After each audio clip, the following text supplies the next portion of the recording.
जय श्री प्रभुपाद की जय श्री गुरुदेव की। आज हम चर्चा भी इसमें करेंगे duties and qualities of a disciple towards spiritual master. अपने गुरु के और उनके मिशन के प्रति हमारी क्या रिस्पॉन्सिबिलिटीज़ हैं, हमारी क्या जिम्मेदारियां हैं, इस विषय पर हम चर्चा करेंगे कि एक शिष्य के गुरु और उनके मिशन के प्रति हमारी क्या कर्तव्य हैं और हमारे क्या गुण हमें विकसित करना है।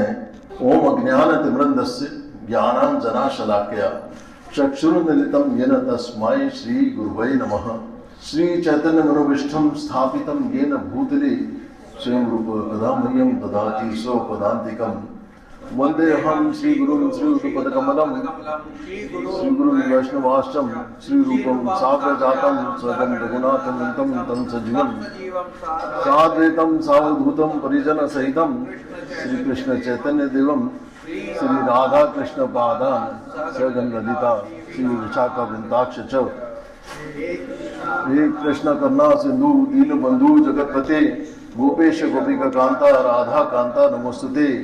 तप्त कांचन गौरांगी राधे वृंदावनेश्वरी वृष भानु सुते देवी प्रणमामि हरिप्रिये। वांछा कल्पतरुभ्यश्च कृपा सिंधुभ्येव च पतिता नाम पावनेभ्यो वैष्णवेभ्यो नमो नमः। तो सबसे पहले हम जानने का प्रयास करते हैं कि एक शिष्य की परिभाषा क्या है, शिष्य कौन होता है और उसमें क्या गुण होने चाहिए। जैसा कि अभी गुरु महाराज ने बताया है कि जो जन्म मृत्यु के चुंगल से बाहर निकलना चाहता हो वो शिष्य बनने के इच्छुक होता है और वो दीक्षा प्राप्त करने के लिए उन्होंने श्री प्रभुपाद ने बताया हुआ है। हुकुम करोति वाचालम भंगुम लंघयते गिरिम यत् कृपातम हम वंदे परमानंद माधवम। तो हम सब जो है जीवन में किसी न किसी से शिक्षा जरूर प्राप्त करते हैं, परंतु शिष्य वह होता है जो न केवल सुनता है बल्कि अपने गुरु के हृदय की भावना को समझ करके और उसके मिशन को आगे बढ़ाने के लिए निरंतर तत्पर रहता है। उसके गुरु की, उसका जो चरित्र है उसके गुरु की महिमा को प्रकट करता है। जैसे सूर्य का तेज सूर्य की पहचान कराता है, वैसे ही शिष्य के आचरण से गुरु की महानता झलकती है। जैसा मैंने अभी आपसे कहा कि शिष्य की मूल परिभाषा हमें पता चलती है 11वें कैंटो के 17वें चैप्टर के 27वें श्लोक से। आचार्य माम विजानीयान नाम मन्यत मृत्युर्भरसूये सर्वदेव मयो गुरु। भगवान कृष्ण उद्धव को कहते हैं कि आचार्य को मेरे समान समझो, उन्हें साधारण मनुष्य मत मानो क्योंकि वे सर्वदेवमय हैं। तो शिष्य का पहला कर्तव्य स्पष्ट होता है इससे कि गुरु को भगवान का प्रतिनिधि समझना है और पूर्ण श्रद्धा और आज्ञाकारिता के साथ पालन करना है। तो सर्वप्रथम क्या होना चाहिए? विनम्रता और आज्ञा पालन, जो हमें 7वें कैंटो के 7वें चैप्टर के 30वें श्लोक से प्रहलाद महाराज बताते हैं। गुरु शुश्रूषया भक्तया सर्वलब्धार्थम यमः सर्वेंद्रिय परार्थे शांतो दंतो स्त्रिय। तो प्रहलाद महाराज बता रहे हैं कि शिष्य को चाहिए कि गुरु की सेवा में भक्ति भाव से लगना, इंद्रियों को संयमित रखना और शांत एवं विनम्र एवं असूय रहना।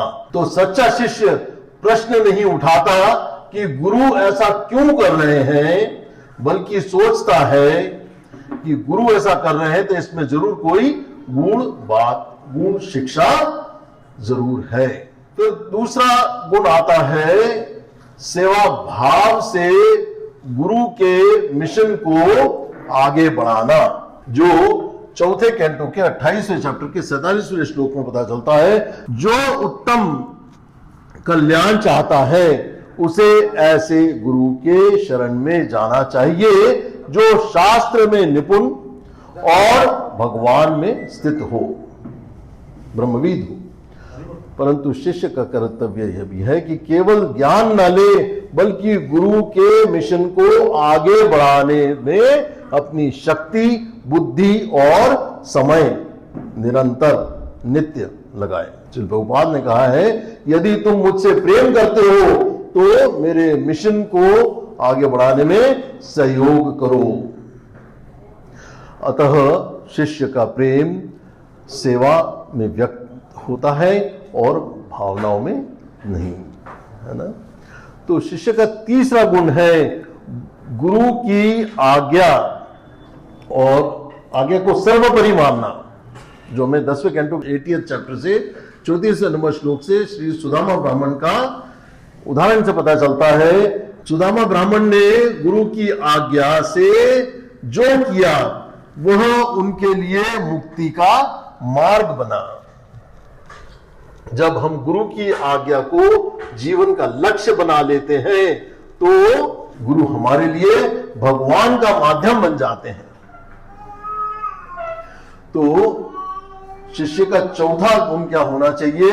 गुरु की रक्षा करना और उनकी गरिमा सदैव बनाए रखना, जो मैं फर्स्ट कैंटो के 18 चैप्टर के 3 नंबर श्लोक से परीक्षित महाराज के उदाहरण से पता चलता है। जब राजा परीक्षित ने देखा कि शमिक ऋषि पर कलयुग प्रहार कर रहा है,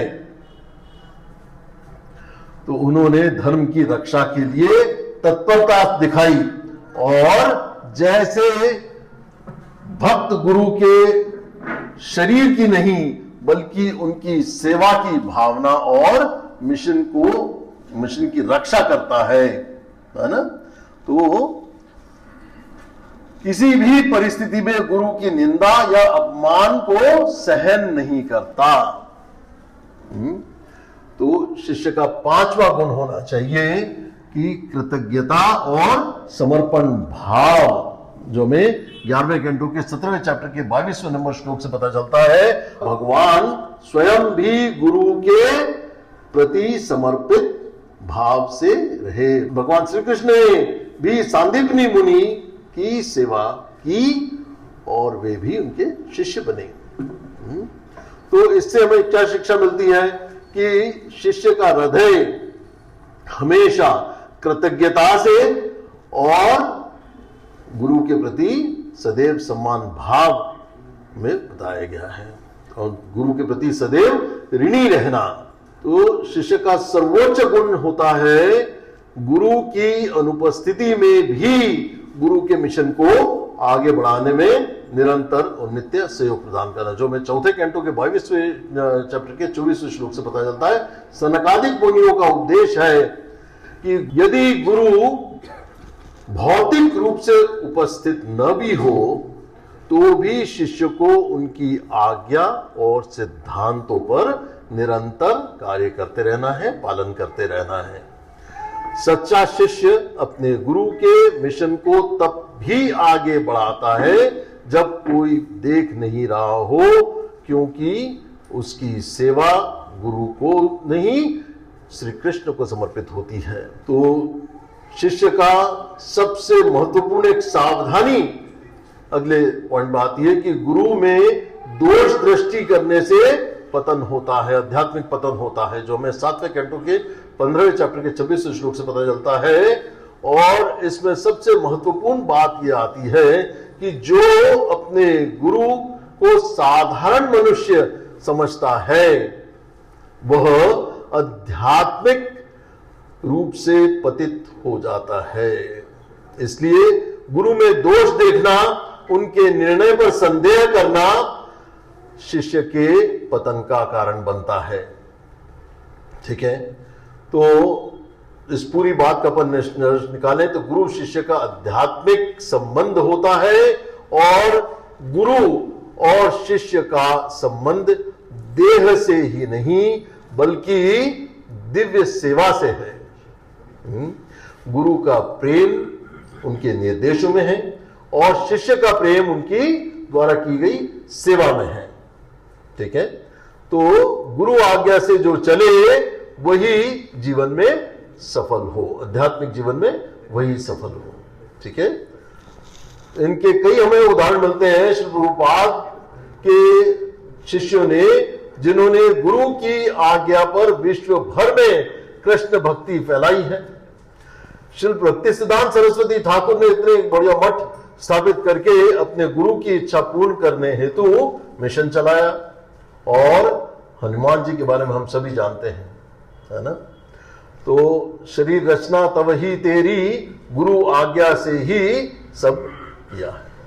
ठीक है, तो ये इन शब्दों के साथ मैं एक समापन प्रार्थना आप सबके लिए करना चाहूंगा कि हे श्रील गुरुदेव, मुझे ऐसा बनाओ कि मैं सदा आपकी आज्ञा में रहूं, आपके मिशन में तन मन धन अर्पित कर सकूं, और कभी भी मेरे मन में अहंकार या उपेक्षा का भाव न आए, और मैं सदा आपकी छाया में सेवक भाव से जीवित रहूं।